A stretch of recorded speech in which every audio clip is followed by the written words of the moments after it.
ci yooyu lañ la dénk xale bi ressource la et on parle beaucoup de capture du dividende démographique ay ressources la ni ñu amee ressources pétrolières Sénégal luy fooram je pense que ressources humaines yi ci la bokk.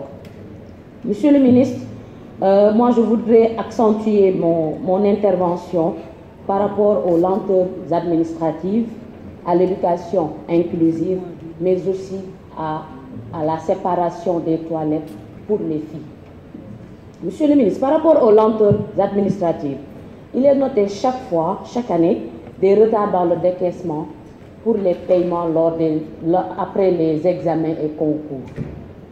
Monsieur le ministre, qu'est-ce qui justifie cela?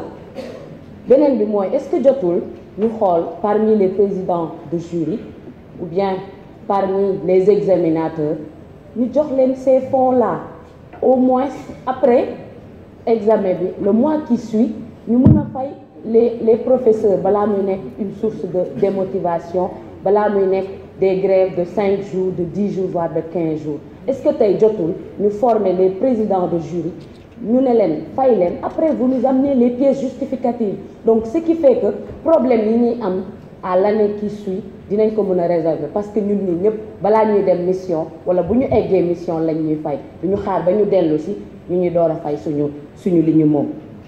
Beneen bi mooy, monsieur le ministre, par rapport à l'éducation inclusive, pour une meilleure prise en charge des enfants vivant avec le handicap, est-ce que tey jotul ñu mettre en place une direction de l'éducation inclusive bi nga xam ne dina suivre xale bi muy toll élémentaire ba mu yegg université? Parce que li ñu seetlu mooy boo nekkee directeur de l'éducation élémentaire par exemple cheful le moyen secondaire cheful l'université, est-ce que tey bu ñu amee une seule et même direction du mën a ñoŋal prise en charge des personnes vivant avec le handicap? Parce que dina mën a permettre l'aspect suivi comme je l'ai annoncé. Monsieur le ministre, est-ce que tamit jotul ñu former les professeurs en la matière? Parce que li ñu seetlu muy FASTEF muy CRPE loolu amuñu wala manqué na module de formation ci domaine boobu. Et bu ñuy jël les indicateurs mën nañ ne plus de 10% de nos enfants vivent avec le handicap, donc ñooñu waruñu leen sàggane ci système éducatif bi. Beneen bi mooy l'accès aux infrastructures.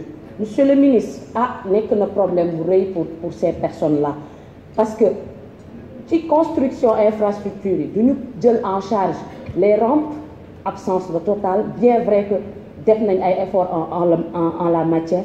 École yi nekk ci suñu dëkk bi dafa bëri suuf tey dina poser un problème de mobilité avec les enfants yi déplacés ak des chaises roulantes wala des fauteuils. Donc tey jot na bu ñuy tabaxate ay infrastructures ñu mën a jël en charge ces infrastructures là pour les personnes vivant avec le handicap, dina mën a corriger le déséquilibre qu'on a à ça. Beneen bi mooy l'organisation même dans les écoles.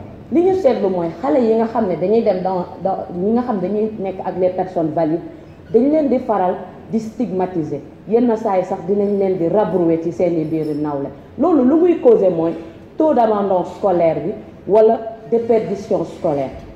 Aussi tamit war ngeen mën a def des campagnes de sensibilisation avec des rôles modèles pour que xale bi nga xam ne moom dafa am handicap mu mën a gis boppam ci société bi, gis ñeneen ñi nga xam ne am nañ handicap mais tey société bi permettre na leen li ñu naan égalité des chances ba ñoom ñi ngi tey fi ñuy nasee fi ñuy noccee. Je prends l'exemple de madame Aïssatou qui est la conseillère du président de la République.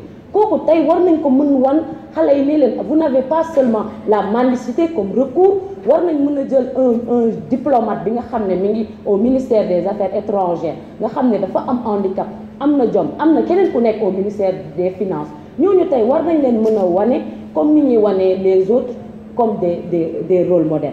Fi may jeexalee nag monsieur le ministre. Je vous remercie. Merci chers collègues. La parole est à la collègue Aminata Ly.